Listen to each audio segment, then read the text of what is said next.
Welcome to Faces of Ikon. Today we welcome Kay Gravell, Head of Faculty of Creative Arts Therapies for the Ikon Institute. Kay is usually based at our Melbourne campus, but we are fortunate to have Kay in Adelaide today. Welcome, Kay. Thank you. Tell me a little bit about your role at Ikon and your journey to get here. Well, my role, I've been here for 18 months, and I'm Head of Faculty of Creative Arts Therapies, and I manage 7 campuses, and we deliver the Bachelor of Arts Psychotherapy across those 7 campuses. So my role varies from managing staff, managing academic staff, developing the curriculum. I've developed a lot of the curriculum in collaboration with other people. I do teaching as well, which I love, marking, and also try and, promote Ikon in terms of academic circles. So I do conference presentations and write publications. And that keeps me pretty busy. I can certainly imagine that. It's a massive role. Yeah. Tell me a little bit about Ikon's course offerings. Do you want me to talk about how I got here? Maybe I should talk about that. Yes. So my initial background is as a social worker. I trained when I was 18 as a social worker, and I worked in public welfare. So was mainly working with vulnerable families in child protection, youth justice, those sort of areas, prisons. I then worked my way up into senior management and executive management in the public services. Then I went off and taught in social work at a couple of universities, Monash University and Melbourne University. Then I came back. I did my Masters of Social Policy and did a lot of project management, change management and policy development. And I'd always been interested in art. I guess when I was working as a social worker, I started to use art, particularly engaging young people and families, and found that that was a really good way of engaging, particularly people who find it hard to put their ideas into words, who perhaps often aren't heard, so particularly working with children. And I was always wanting to do art therapy.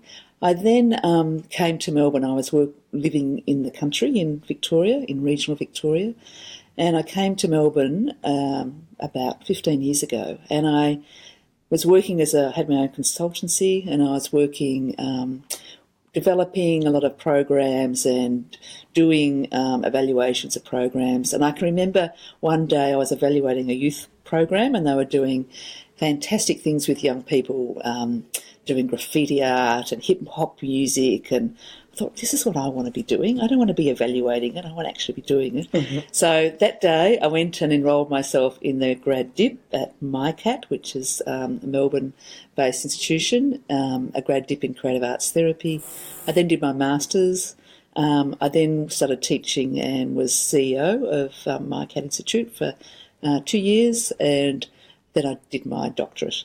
And after all that, when Ikon opened in Melbourne, I was really keen to, try and put those skills of academia and management and policy and all those things together. And I thought this was the perfect role for me. And it is. I love it. So Great. Yeah. Thank you for that. It's been quite a journey to get here, and we're lucky to have you. So tell me about the Bachelor of Arts Psychotherapy here at Ikon. Yep. I'm really excited about the Bachelor. I think it's an amazing course. It's, as I said, it's one of the few bachelors in the world, and the only Bachelor of Arts Psychotherapy in Australia. Usually people's pathways into arts psychotherapy are maybe doing like a fine arts degree or a social work or youth work, and then coming into a Masters. By having the degree, 3 years, we can provide a really comprehensive education for people. They can really go into quite a lot of depth, and we can also offer the opportunity for people, say perhaps slightly younger students, who don't have to do another degree beforehand. One of the other really great things about the what we call the BAP, the Bachelor of Arts Psychotherapy, is it's combined with our Bachelor of Integrative Psychotherapy, so we do common subjects. And unlike most Masters of Arts Therapy, we have a very strong amount of content on basic psychotherapy.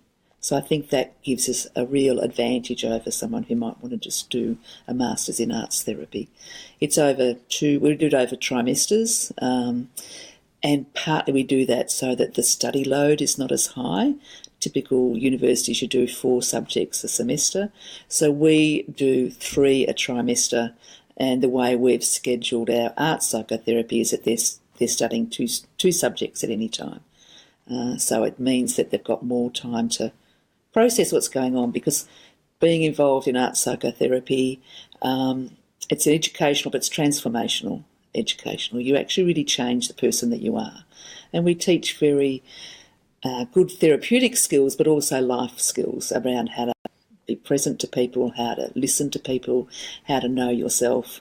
So it's quite a life-changing experience. So we want to give people enough space to process some of those changes. Great. Thanks for explaining that, Kay. What are the benefits of obtaining a qualification in arts psychotherapy, and what sorts of jobs can Ikon graduates in arts psychotherapy expect to be working in?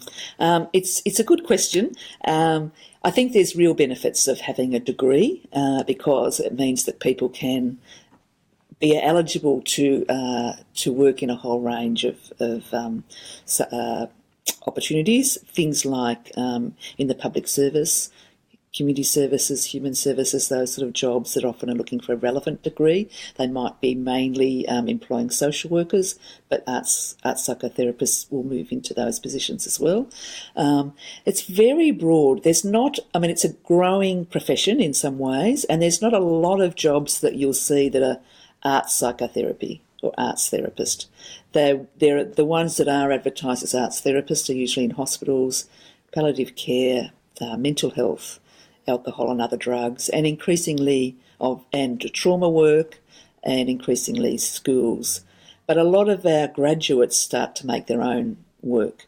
So because it's a growing sort of field, what happens is that people generally don't understand arts therapy and arts psychotherapy. So once they've experienced that, maybe from our students being on placement, there's ways that then they can start to say, we'd love to have you part of our course. So it might be working in youth work or community development, a whole range of things where arts therapy is a really useful thing. And also I used my arts therapy doing consultancies with corporate organisations, so working on strategic planning and things like that. So I think it's one of those qualifications where you can take what your interest is and really go with that, and start to create the sort of career you want. So it's a really diverse and very diverse qualification. Yeah, which is fantastic. What do you feel the future of arts therapy holds in Australia? I think it's really healthy, and I guess that's I've just come back from our national conference of arts therapy, and there was that conference was sold out. There's an increasing number of arts therapists. And I think as we look in our world of wanting to, really heighten our connection to creativity, I think, we're moving away from perhaps more where people have very rigid and limited jobs. So that way of creative thinking is really, being legitimised now. So we look at America in the States. When I was over there last year, there's child protection have arts therapists. Most schools now are having arts therapists. So I would see in Australia that in the not too distant future that probably every primary school and secondary school will have an arts therapist. So as well as working in a whole range of other opportunities. So I think it's got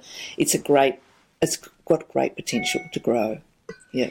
And for you personally, Kay, what's been the most rewarding thing about being an arts therapist? Wow. It's being immersed in creativity. So it allows me to practice my own art practice. So most arts therapists, I'm not a trained artist, but through art therapy I became much more confident in my own creativity. So that's something that's really exciting. It's like no day is ever the same. And I think for me, having worked for probably about 40 years now in sort of mental health and community services, arts therapy is such a powerful process. and I've experienced that myself as, having my own experiences, but you can have one session that's almost like worth 20 years of counselling. And you're working with people that just go, oh my God, I can see something really differently now, or I know where I'm going now. So it's, I just think it's an amazing therapeutic process, and it's great to be working with people in that way, and just really harnessing or facilitating people's own use of their own creativity with their own solutions for, their life problems. Thank you so much for joining us today, Kay, and giving us those really powerful insights into arts therapy. And join us next week for our final Faces of Ikon. Thanks for joining us.